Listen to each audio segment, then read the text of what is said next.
So, yes, is it affordable, and would you have voted for it? Good question.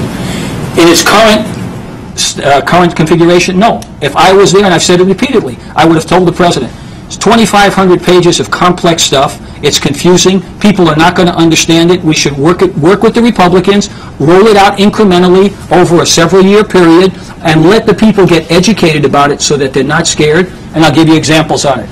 Part of the problem in the plan is when you look at bringing 32 to 34 million people into the system, which is what it aspires to do, who's going to care for them? We've already got a physician shortage, and we have a nursing shortage and health professional shortage, okay? And you're talking about, because we don't have the SGR in check, the growth rate fees, what will happen is they said, well, we're going to cut the doctor's pay and the hospital pay.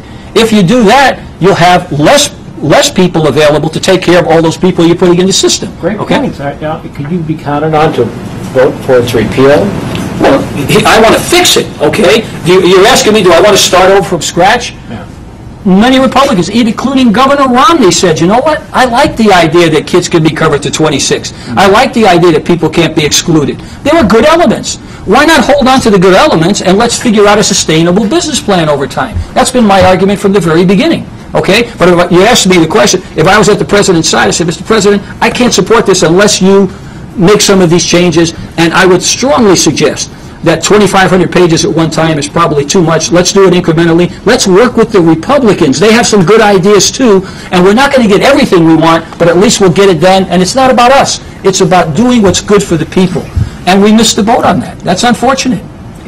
Let me just say, you've heard a new position here. No, there's no new position. That's my position from the beginning. Come on, Jeff. Don't mischaracterize me. I know you put that in your ads, but the fact is, there is no truth to that at all. You can go back to when I was Surgeon General, and I said the same thing. Okay. It's not my words. It's his words. He stood before the Democratic Party when there was another Democrat in the race, and they were trying to make sure that the Democratic Party supported them. And the question was asked specifically, do you support the Affordable Care Act? And he says, yes, I support it. I said I support the aspiration, and then I went on with my explanation. So it's nice to take it out of context, that soundbite, and say he supports.